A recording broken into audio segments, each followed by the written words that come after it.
Hello and welcome to my video review of the Olight H05S. This is a super compact LED head torch. Just to show you what you get included in the pack, you have some instructions and two AAA lithium cells are provided too. Looking at the front of the packaging, you'll see a few basic specs at the bottom there, up to 200 lumens power. You need to go onto the back of the packaging to get some more details on the head torch. This gives you a rundown of the various features. It's splash proof IPX4, you have up to 200 lumens power, and there are some additional features too, such as the red LEDs. Now at the bottom you'll see some approximate run times. There's two lists on the instructions for these. One is for the lithium cells, which will have a longer run time, and the other is if you're using nickel metal hydride batteries. This is the instruction manual, fairly simple and easy to follow.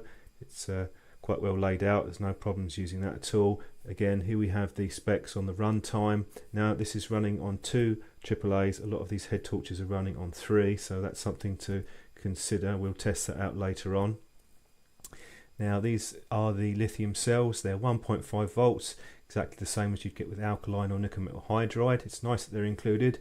I'd possibly go with the nickel metal hydride for long-term use. Looking at the case, it's nicely made, it's dense plastics, and the front LED there has a sort of diffused effect on it. We'll have a look at the light pattern when we test it later on outside. Case feels pretty good, and the button at the top is solid silicone covering, and it's quite hard to push that, so it won't get activated by accident. On the strap, good quality strap with an adjuster, comfortable to wear, certainly one of the better quality straps that I've seen on a head torch. There's really no complaints on that side. There's no additional padding on the front, but the strap provides some, so it's quite comfy to wear without a hat. Now looking at some of the angles, you have 4 positions in total, going downwards, not quite as much as some torches, but it would give you a light around your feet. Flipping open the top reveals the battery compartment, and this has silicone sealing on the back section to prevent water and dust getting in there. Now if you take the cells out, there is a battery inside the torch which holds a charge, and those are actually LEDs. They're not reflective lights, so that they last for a few days actually if the batteries are out, so you can see in darkness which terminals are which.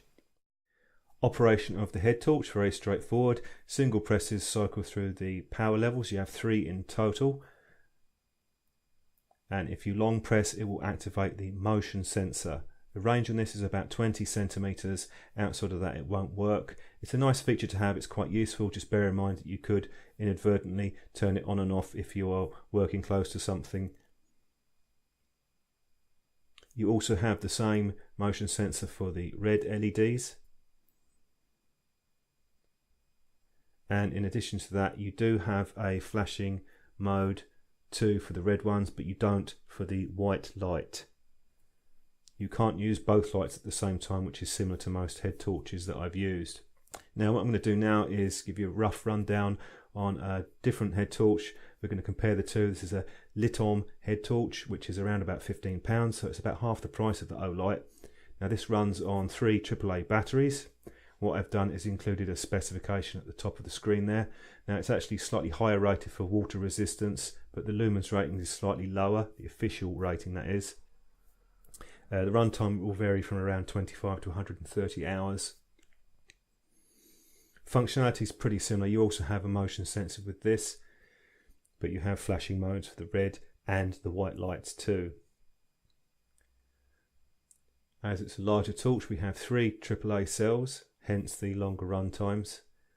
And this also has the silicone seal around the back.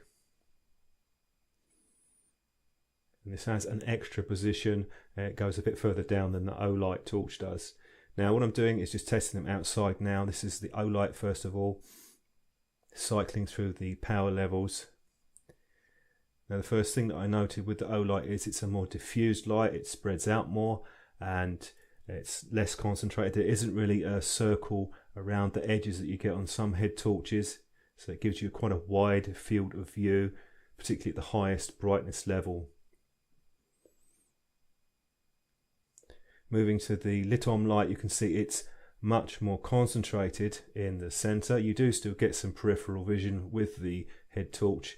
It perhaps doesn't show as well on the camera, but the central area is very much brighter than the Olight, so you will get a further range with this head torch compared to the Olight torch.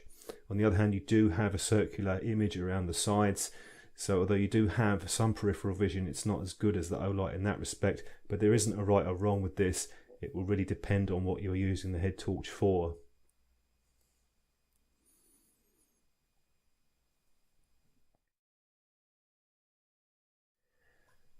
Running a quick test with a tree over the wall, and firstly with the Olight, again you can see a more wider field of view, more spread out light, and with the Lithium it's more concentrated in the middle, gives you a more circular image. Now you can see a bit more than the camera shows here with the peripheral area, but it's quite noticeable how different the two of them are.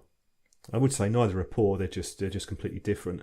Again, a longer range shot here, and the Olight first, giving a wide area of view, with the Lithium giving a brighter, more intense central beam and further range. It's difficult to compare the brightness between these two because the official ratings are not necessarily going to indicate what you're going to get. I'm back on the Olight just to finish off here, again showing you a wider beam, different levels of power. There probably isn't a huge difference in terms of the maximum output of both. They're just completely different in terms of how they are spreading the light out. Now I ran a test with the red LEDs and the Olight. You should be able to just see my hand. It's quite weak. Beyond arm's length you're really not going to see anything. Possibly might improve with adjusted night vision, but the red LEDs I wouldn't personally find particularly useful apart from the flashing mode. They just don't have the power. I'd like a bit more power. You can barely see items, you know, a few feet in front of you with it. Now if I switch over to the Lithium, you'll see a huge difference in the output, which I've just done now, and there's a much wider and longer range with the red LEDs, a good 20 feet or so, if not more. So with adjusted night vision, the Lithium is definitely the superior headset. Okay, so a couple of points to note, good and bad with the Olight. I like the compact size and the power output is nice. I like the wide beam spread. It's also well made with a good fit and finish. What I don't like is you can't select the 120 lumens mode. It gradually goes down in power after 10 minutes to that level. I also think the price is a bit on the high side and the runtimes aren't quite as long as some other torches.